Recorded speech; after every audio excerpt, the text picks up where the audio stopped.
अंजलि और रोहित की कहानी शुरू होती है एक स्कूल से। एक अजीब सी मुलाकात, झगड़े और गुस्से के बीच।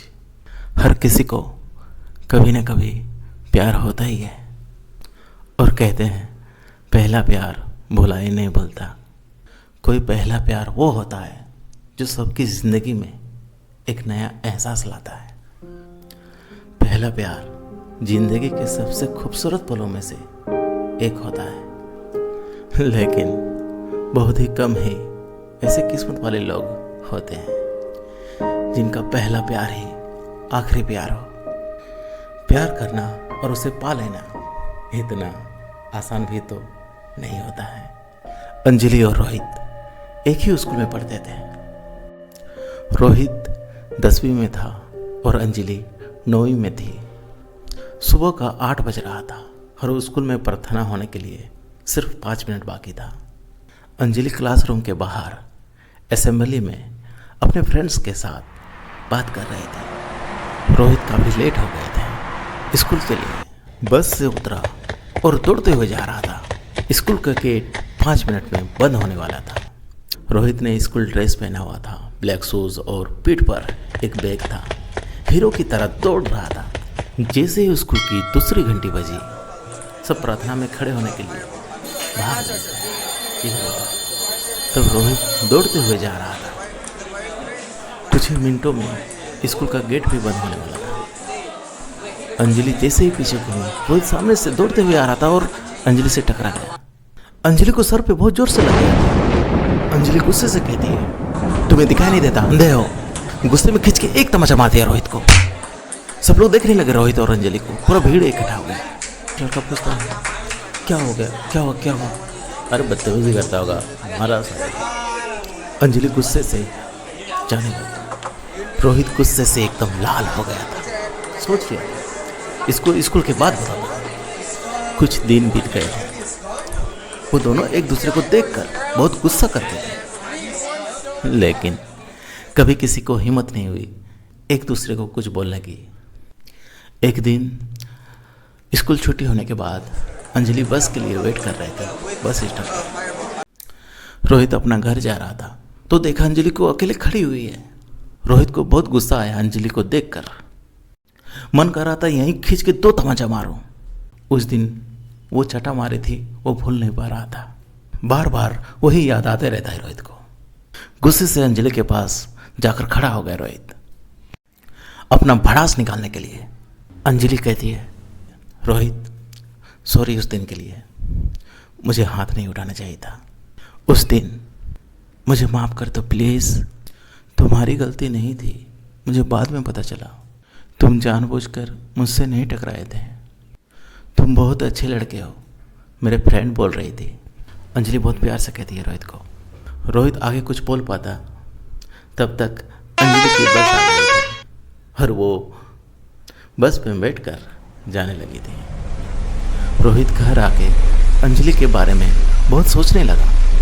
रात को छोड़ो क्या बदला लेंगे उससे, वो सामने से माफ़ी मांगी। वो इतनी बुरी लड़की भी नहीं है।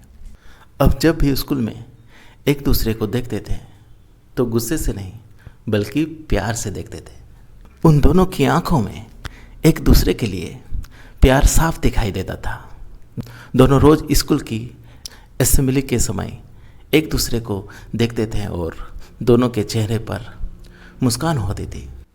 अब गुस्सा प्यार में बदल गया था, क्योंकि जब गर्मी की छुट्टियां चल रही थी और रोहित को अंजलि की बहुत याद आ रही थी, क्योंकि अभी स्कूल भी बंद था और वो एक दूसरे को देख भी नहीं पाते थे और ना ही उनका घर कहीं एक दूसरे के आजू बाजू में था। बहुत सोचते सोचते एक दिन रोहित अंजलि को फेसबुक पर ढूंढने लगा। शायद उसका अकाउंट हो। स्कूल में उन दोनों ने कभी एक दूसरे से बात नहीं किया था और ना ही कभी सोशल मीडिया पर एक दूसरे को फॉलो करते थे। अब जो कि स्कूल बंद थे, रोहित खुद को रोक नहीं पाया। फेसबुक पर तो बहुत सी अंजलि नाम की लड़कियां मिली, लेकिन जिस अंजलि को वो ढूंढ रहा था वो नहीं मिली। रोहित बहुत उदास हो गया। वो बहुत बेचैन हो रहा था अंजलि को देखने के लिए, लेकिन वो कुछ नहीं कर सकता था। उधर अंजलि भी रोहित को देखने के लिए स्कूल खुलने का इंतज़ार कर रही थी। अंजलि 9वीं कक्षा में थी तो उसके घर वाले ने उसको फ़ोन नहीं दिया था, तो वो किसी भी सोशल मीडिया पर नहीं थी और स्कूल खुलने के लिए अभी 15 दिन बाकी था। वो दोनों एक दूसरे को देखने के लिए बेचैन थे। आखिर 15 दिन बाद स्कूल खुल गया। दोनों स्कूल जाने के लिए बहुत उत्सुक थे। रोहित स्कूल समय के 10 मिनट पहले ही जाकर स्कूल के गेट के बाहर खड़ा होकर अंजलि का इंतज़ार कर रहा था, लेकिन अंजलि अभी तक उसे नहीं दिखी। गेट पे खड़े चौकीदार ने कहा कि बेटा अंदर जाओ, अब गेट बंद होने वाला है। आखिर रोहित क्या करता, कितना वेट करता। वो अंदर चला गया और अपने क्लास में बैग रखकर प्रार्थना के लिए असेंबली में गया। वो बहुत उदास था कि अंजलि क्यों नहीं आई।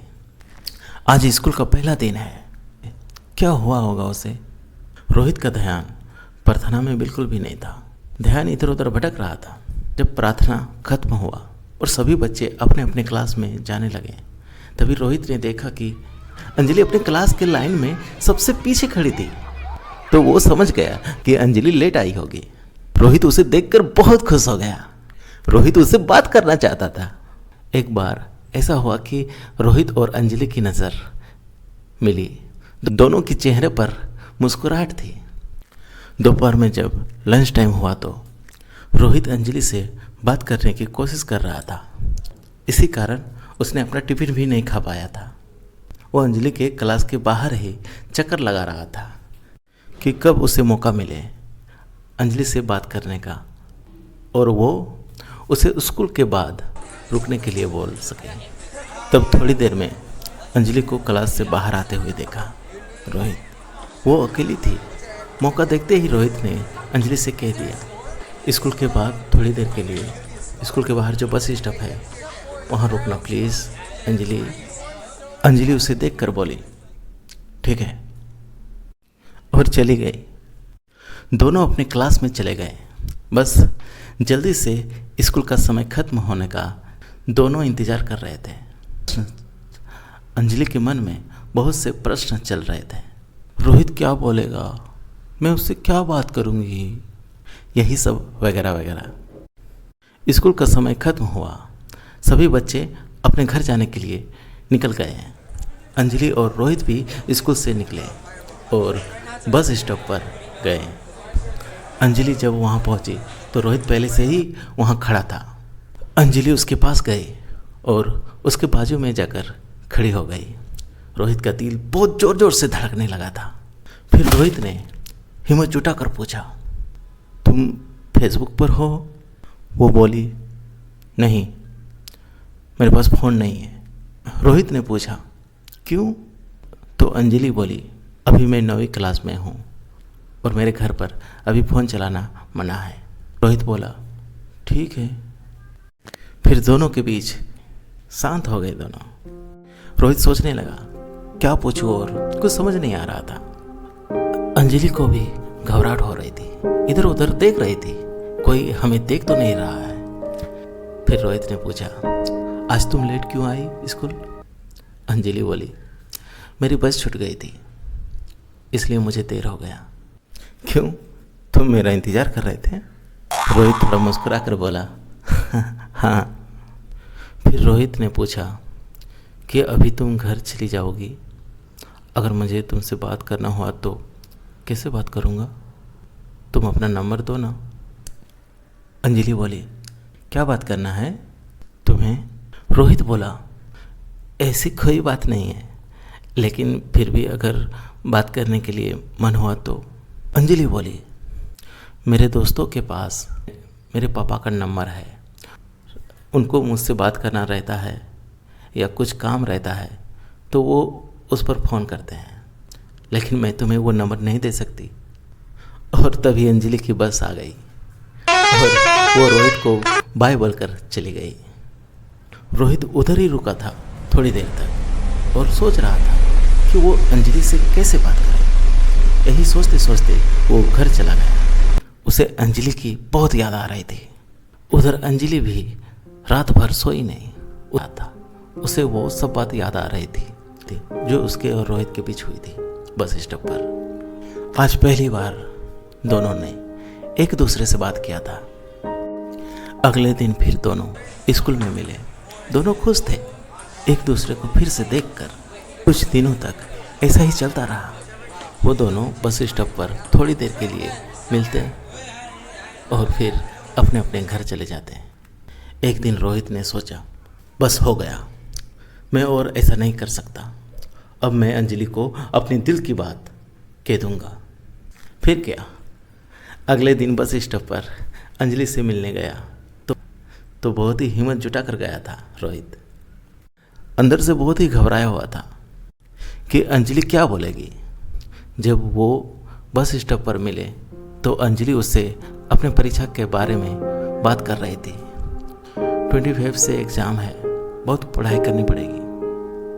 तभी बीच में रोहित बोल पड़ा, अंजलि मुझे तुमसे कुछ बात करनी है।